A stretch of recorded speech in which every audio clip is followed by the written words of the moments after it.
Como habíamos adelantado, a continuación retransmitimos las palabras del canciller cubano Bruno Rodríguez Parrilla en conferencia de prensa en la que expuso la posición de Cuba ante el conflicto bélico en Medio Oriente entre Israel y Palestina.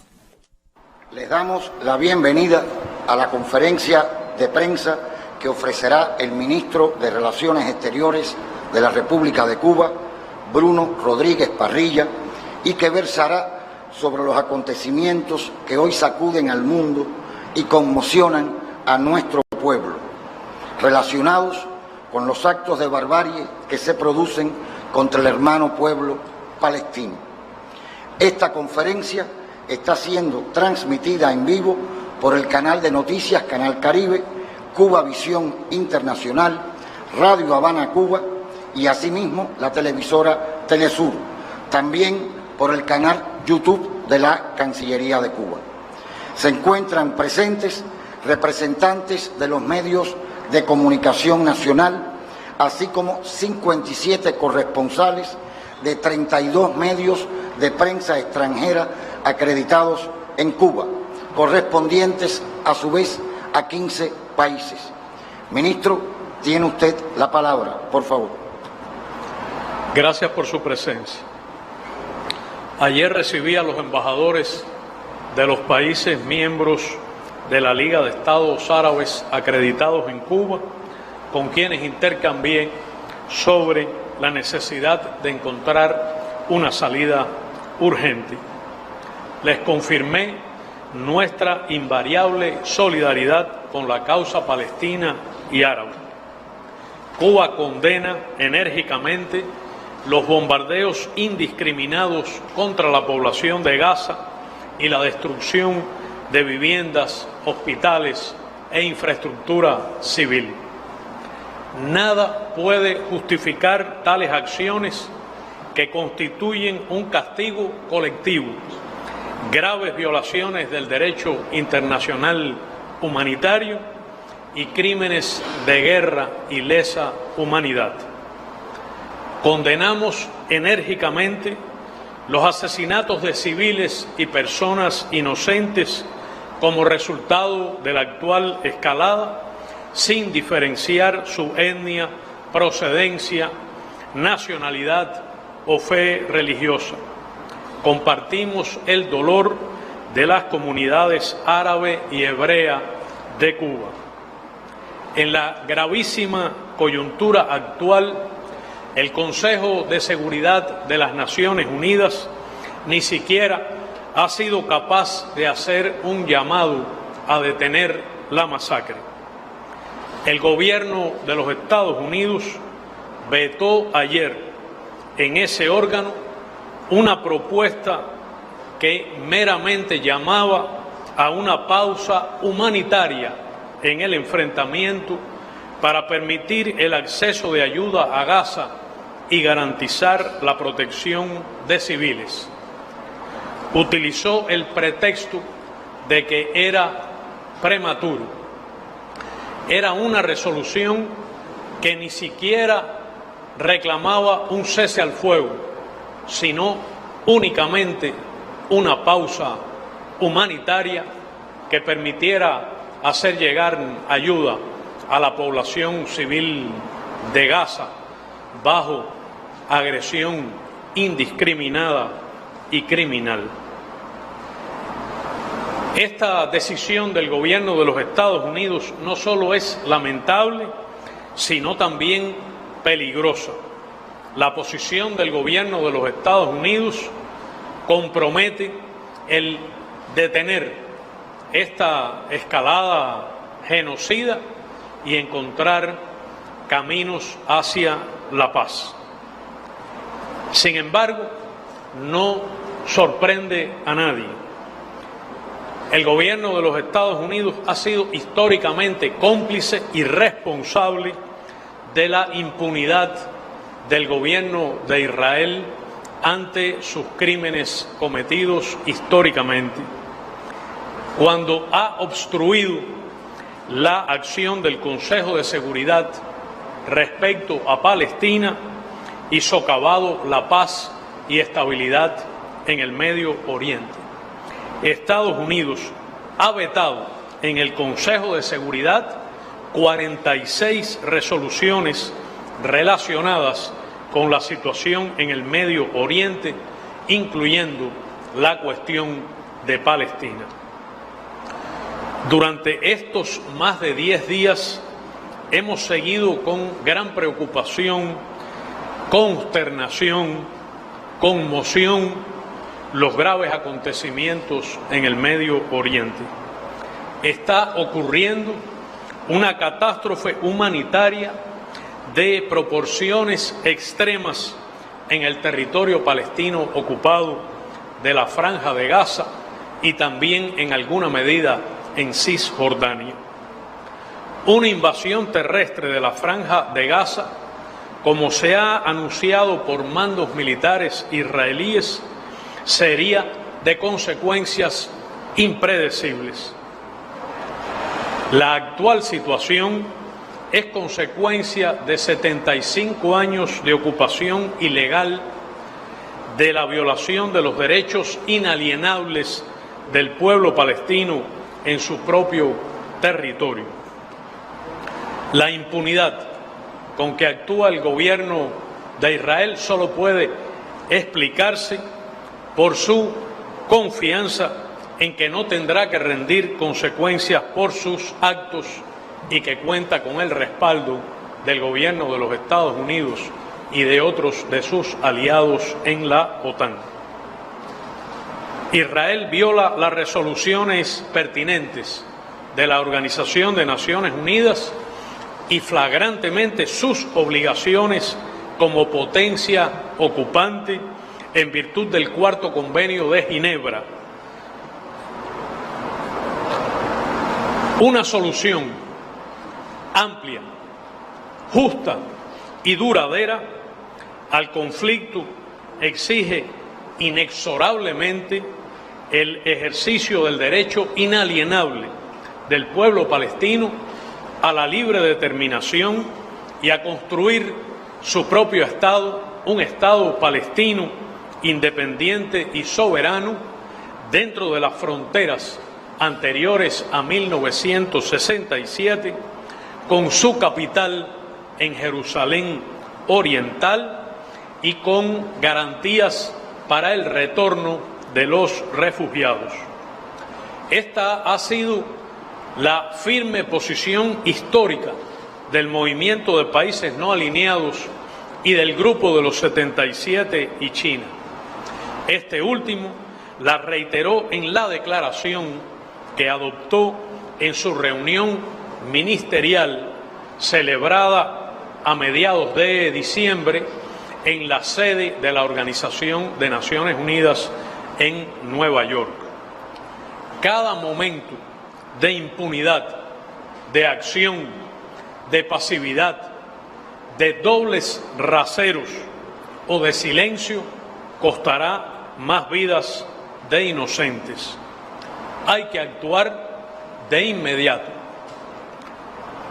En ese contexto, el Ministerio de Relaciones Exteriores de Cuba hace un llamado urgente al cese al fuego, reclama poner fin a la retórica belicista, demanda al gobierno de los Estados Unidos que no continúe paralizando el Consejo de Seguridad usando el antidemocrático y obsoleto poder de veto para proteger los desmanes del gobierno de Israel.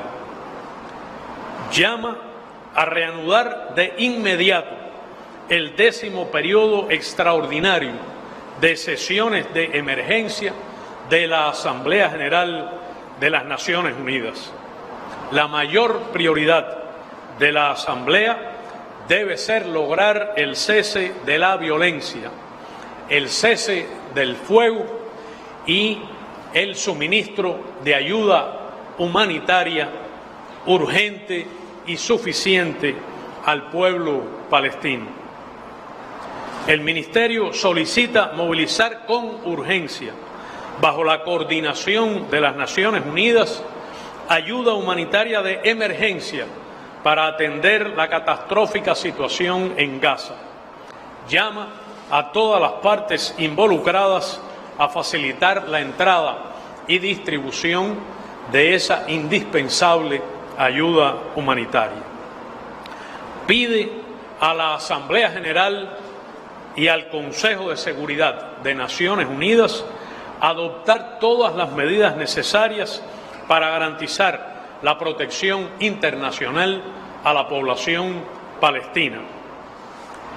Llama a los diferentes mecanismos de concertación política e integración internacionales, como el Movimiento de Países No Alineados, el Grupo de los 77, la Comunidad de Estados Latinoamericanos y Caribeños, entre otros, a desempeñar un papel activo para que se detenga la escalada de violencia.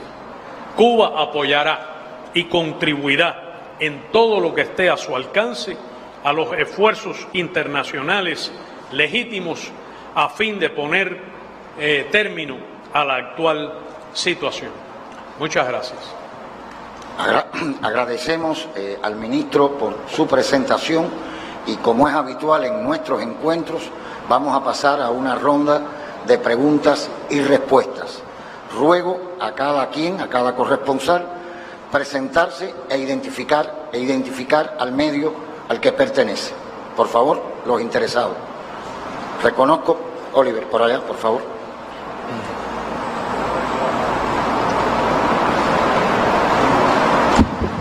Sí, buenos días, ministro. Oliver Zamora Oria, RT en español. Ya usted daba algunos elementos que de alguna manera responden mi pregunta, pero quisiera, quizás si puedo ahondar un poco, Cuba, cuáles son los principales elementos, las principales causas que identifica Cuba que han impedido una solución, no solamente de esta crisis, sino de la solución ya general del conflicto, tomando en cuenta que Cuba ha acompañado a la causa palestina desde hace tantos años. Desde su propio origen, las decisiones de las potencias coloniales con relación a la cuestión de Palestina crearon condiciones de discriminación, desventaja y desconocimiento de los derechos inalienables del pueblo palestino.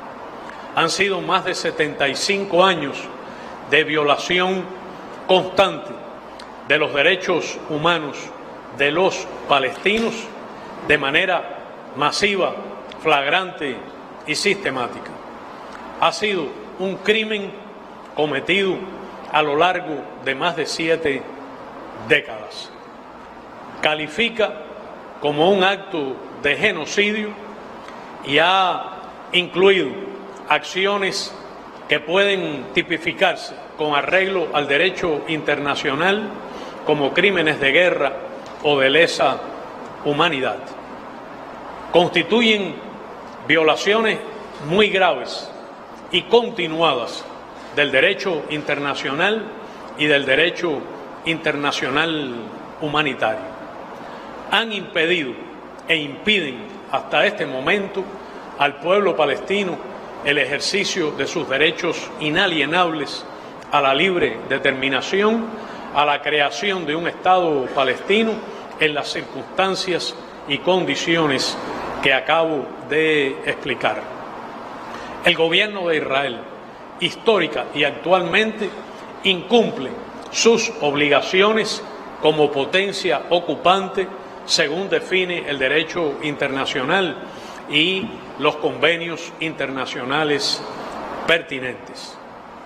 No habrá paz amplia, justa y duradera sin atender el derecho inalienable palestino a ejercer sus prerrogativas dadas por el derecho internacional y los propósitos y principios de la Carta de Naciones Unidas y su propia voluntad soberana.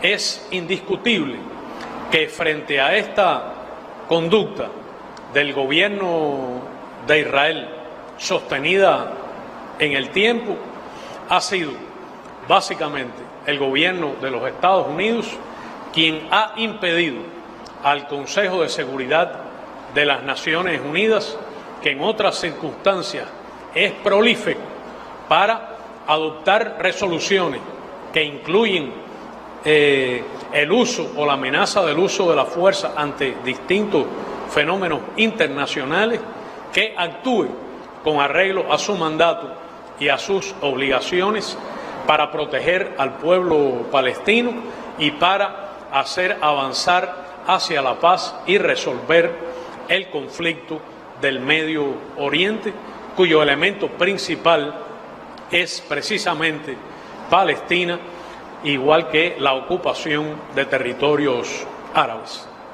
La Asamblea General de Naciones Unidas frecuentemente también ha sido impedida por el Consejo de Seguridad, y dada la necesidad de una reforma urgente e integral de la organización, que ha de empezar por la reforma de los procedimientos y la composición, incluido el derecho de veto del Consejo de Seguridad y la garantía para que la Asamblea General de Naciones Unidas ejerza a plenitud las facultades que le vienen dadas por la Carta, y la necesidad de actuar frente a la crónica parálisis del Consejo de Seguridad debida al repetido, presente hasta ayer, veto del gobierno de los Estados Unidos. De manera que, en opinión de Cuba, hay que reconocer las causas históricas y profundas que han llevado a la situación actual en la región, y en particular a los crímenes que se producen hoy contra la población civil y el pueblo palestino. Sí, muchas gracias. De nuevo, adelante, por favor, usted, la reconozco. Buenos días, gracias, ministro. Usted, de cierta manera, ya lo ha respondido, pero sería bueno que nos dijera sus consideraciones a partir del veto en el Consejo de Seguridad del Gobierno de Estados Unidos. ¿Cuál podría ser a corto plazo una posible solución al conflicto, además de las propuestas que ya Cuba hace y que usted nos las ha adelantado en este momento?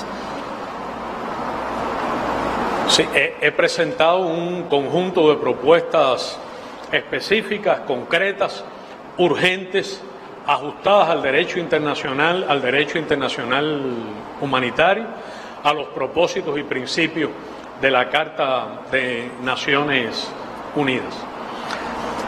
Como he dicho, el Consejo de Seguridad pone de manifiesto una vez más la importancia de una profunda reforma, y en segundo lugar, entre las propuestas de Cuba hemos planteado la necesaria convocatoria en condiciones de emergencia y extraordinaria de la Asamblea General de las Naciones Unidas, y nuestra apelación a ella para que utilice sus amplias facultades que vienen de la Carta de Naciones Unidas y que se derivan también del incumplimiento de sus responsabilidades por parte del Consejo de Seguridad. Vemos, por tanto, como caminos esenciales el que la Asamblea General de Naciones Unidas se pronuncie y actúe, que se movilice la conciencia internacional, que la comunidad internacional declare firmemente en contra de la masacre que está ocurriendo, y que demande de sus gobiernos, de sus parlamentos, acciones prácticas en este sentido. Llamamos, por supuesto, a la solidaridad internacional frente a estas gravísimas circunstancias. Bien, reitero el llamado que hice al inicio de presentarse con nombre y apellidos y el medio al que corresponde. Otros interesados, reconozco a usted, sí, por favor, adelante.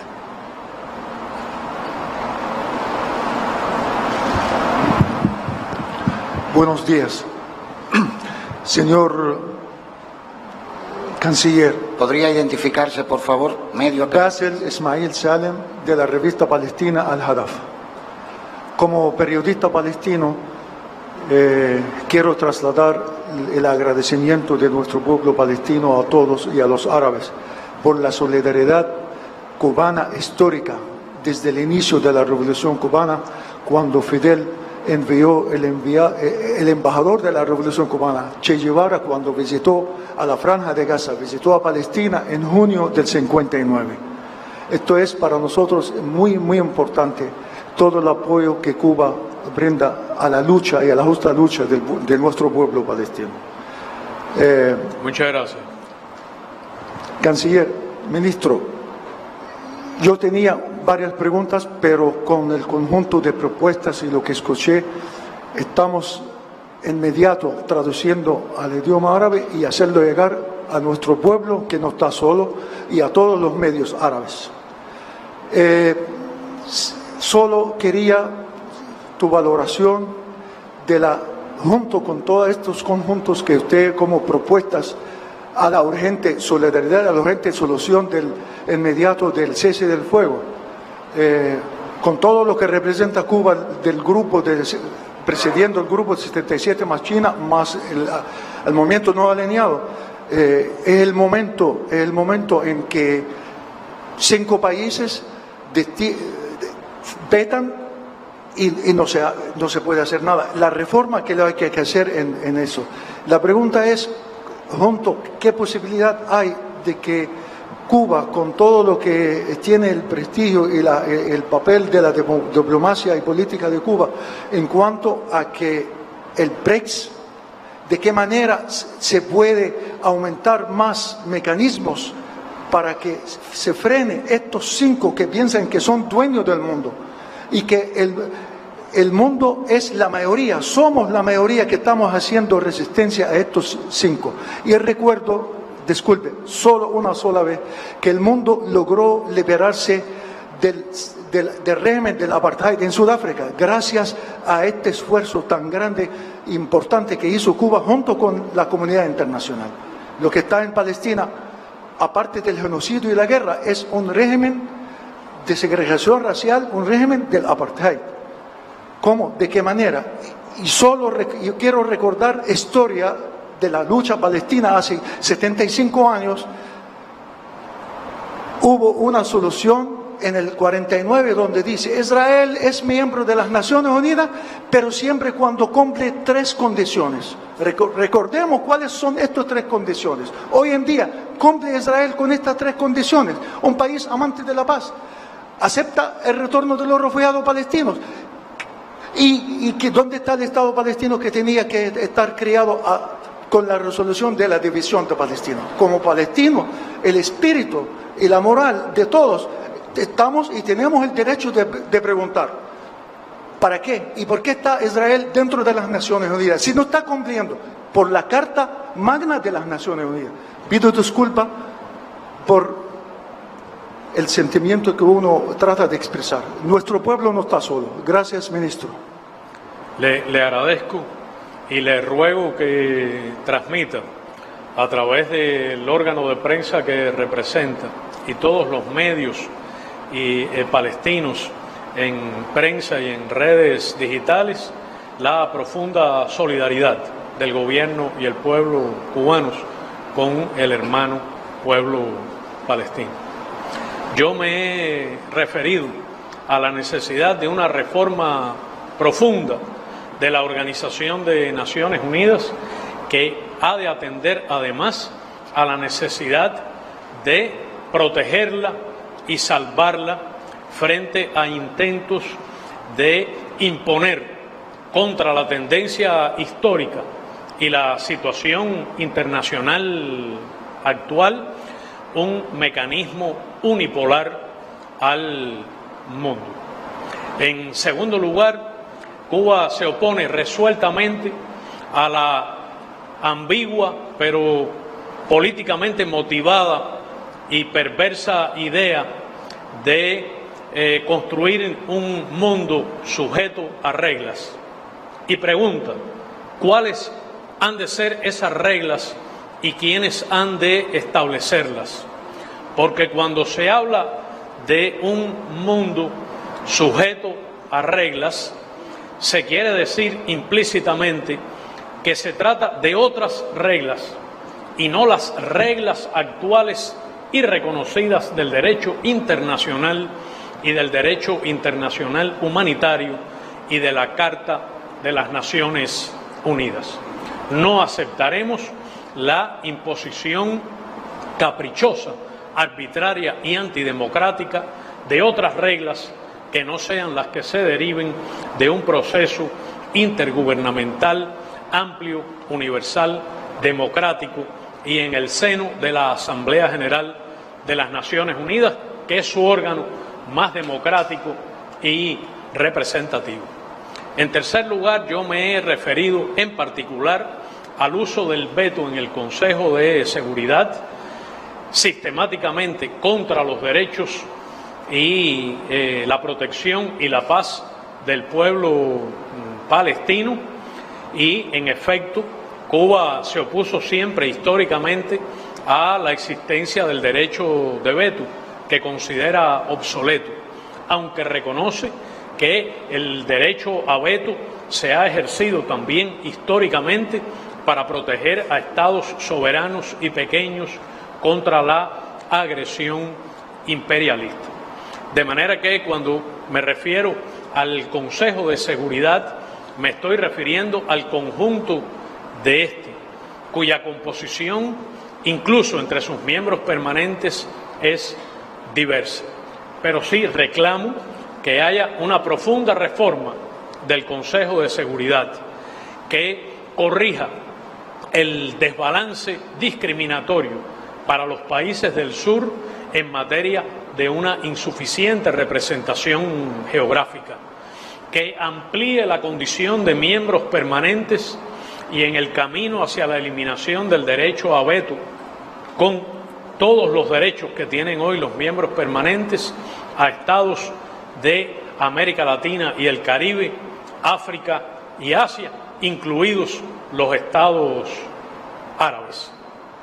En tercer lugar, consideramos que debe haber una reforma profunda de los métodos muchas veces antidemocráticos e insuficientemente transparentes que utiliza el Consejo de Seguridad, sobre todo en sus consultas informales u oficiosas que se realizan a espaldas de la opinión pública internacional, que a veces se realizan a espaldas de los miembros no permanentes del Consejo de Seguridad y de los miembros de los Estados miembros de las Naciones Unidas. Y siento que, a su vez, la Organización de Naciones Unidas necesita ser reformada, sobre todo en la dirección de empoderar, revitalizar a la Asamblea General y al mismo tiempo proteger a la organización del intento de perpetuar mecanismos de dominación y hegemonía unipolares que han sido superados ya por la historia. Bien, voy a recoger una última pregunta. Reconozco a la corresponsal de Granma, ¿no? Adelante, por favor. Nombre y verifíqueme. Buenos días, ministro. Gracias por toda esta amplia explicación. Y sé que el tema lo amerita, el tema de la conferencia de hoy amerita esta posición cubana, pero mi pregunta va un poco basada a que usted hoy adelantó a los miembros del cuerpo diplomático el informe sobre el bloqueo que va a presentar Cuba próximamente en la ONU. Y quisiera que usted, por favor, también nos adelantara que parte de eso que va a ocurrir en la ONU en los próximos días. Muchas gracias. Sí, muchas gracias.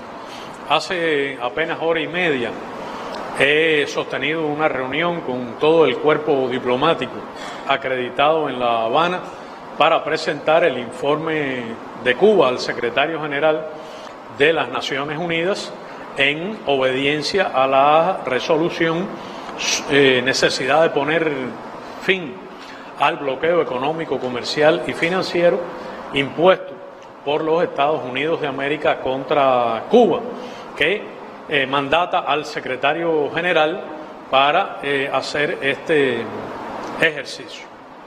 Debo también recordar que he hecho un anuncio al respecto en días pasados, pero en efecto, los días 1 y 2 de noviembre, en sus sesiones matutinas, la Asamblea General de Naciones Unidas considerará este tema y seguramente adoptará una resolución al respecto por 31ª vez consecutiva. Entre el 1 de marzo del 2022 y el 28 de febrero de este año, los daños y perjuicios del bloqueo, di los datos hace pocos días, totalizan más de 4.800 millones de dólares, que son 405 millones de dólares mensuales, que implican $1 millón cada 2 horas persistentemente en la vida de nuestro pueblo. Según estimados rigurosos y prudentes, de no haber existido este conjunto de daños y perjuicios en el 2022, la economía de Cuba habría crecido no menos de un 9%. Entre agosto de 2021, es decir, el periodo precedente al del informe que he presentado esta mañana al cuerpo diplomático, es decir, agosto de 2021 hasta febrero de 2022, esta política generó daños y perjuicios en el orden de 3.800 millones de dólares y pudo haber crecido nuestra economía en esos años de pandemia, en esos 7 meses, un 4,5%. Igual que he informado el cálculo de a precios corrientes, los daños acumulados del bloqueo, que superan los 159.000 millones de dólares, que pueden compararse con el modesto Producto Interno Bruto de Cuba o con las dimensiones de una economía pequeña e insular como la cubana. Y también he recordado que debido a las fluctuaciones del valor del dólar frente a depreciaciones y valorizaciones del valor del dólar, si calculamos los daños y perjuicios del bloqueo en estos 60 años, a partir del valor del oro, alcanzan 1 millón de millones, es decir, 1 billón más 337.000 millones de dólares. Es decir, 1 millón de millones más 337.000 millones de dólares, que son cifras extraordinarias, inconmensurables para cualquier economía del mundo, pero para una economía como la nuestra tienen un peso extraordinario. Igual que uno no puede dejar de recordar la esencia y el objetivo del bloqueo económico, comercial y financiero contra Cuba, que no ha cambiado desde su origen, que acompaña prácticamente desde los inicios de la Revolución Cubana en 1959. Y no puedo dejar de pensar, tuve una reunión reciente con jóvenes estudiantes de nivel medio superior del municipio de 10 de octubre, a los que presenté incluso imágenes del subsecretario de Estado Mallory alentando a tropas norteamericanas, soldados norteamericanos, con relación a aventuras militares contra pequeños estados en el mundo. Y habría que insistir en ese memorando secreto en que Mallory ha escrito y se ha desclasificado décadas después, que el objetivo del bloqueo es reducir a Cuba sus recursos financieros y deprimir los salarios reales y nominales, es decir, los salarios y su poder adquisitivo. Que el objetivo del bloqueo es provocar hambre, sufrimiento y el derrocamiento del gobierno, lo cual lo sufren los cubanos y lo padecen también los cubanos que residen en los Estados Unidos, o incluso los ciudadanos estadounidenses que ven conculcada su libertad de viajar, y que está en el centro junto a los problemas estructurales de la economía cubana, junto a nuestras dificultades de gestión económica, junto a la crisis sistémica internacional y a los efectos terribles de la pandemia y de los efectos ulteriores en materia de economía internacional o del conflicto en Europa, sobre todo en materia de alimentos y combustible a nuestro país. Voy a poner solo unos ejemplos. La situación energética del país. En el periodo que estamos analizando, es decir, en este año que estamos analizando, los daños al sistema energético del país alcanzan la cifra de 491.156.000 dólares. Es decir, es un daño verdaderamente significativo. Pero solo al sistema eléctrico, los daños que reporta la UNE, la Unión Nacional Eléctrica, son el componente principal de esos perjuicios e impactos en el sistema energético y totalizan solo al sistema eléctrico nacional 239.276.000 dólares. Con ese dinero se hubiera podido garantizar holgadamente no solo determinado suministro, sino en particular los mantenimientos programados, las piezas y repuestos indispensables para modernizar y asegurar el funcionamiento de una industria eléctrica que tiene muchos años sufriendo esta carencia de recursos. Entonces no se trata de que el bloqueo impida a Cuba comprar un transformador o importar un grupo electrógeno, que podría hacerlo evidentemente de otros países, pero el bloqueo tiene un impacto letal, cortando, liquidando los ingresos del país, privando al país de los recursos financieros que permitirían encarar los mantenimientos programados, las reparaciones y la modernización del sistema eléctrico, porque hemos explicado que el bloqueo provoca daños económicos tremendos, directos y también indirectos. Entre los directos, los daños al sistema financiero por la presencia de Cuba en la infame lista de países patrocinadores del terrorismo. Entre enero de 2021 y febrero de 2023 se aplicaron contra Cuba 909 acciones discriminatorias de cancelación de contratos, cuentas y servicios por parte de bancos extranjeros. Hay decenas de embajadas cubanas que no tienen hoy cuentas bancarias ni servicios financieros. Este es un daño directo. Otro daño directo es el que enfrentó nuestro pueblo en los momentos trágicos de la COVID, cuando se había producido el pico de casos, cuando nuestras salas de terapia intensiva estaban sobrepasadas en sus capacidades, cuando Cuba trató de importar ventiladores pulmonares.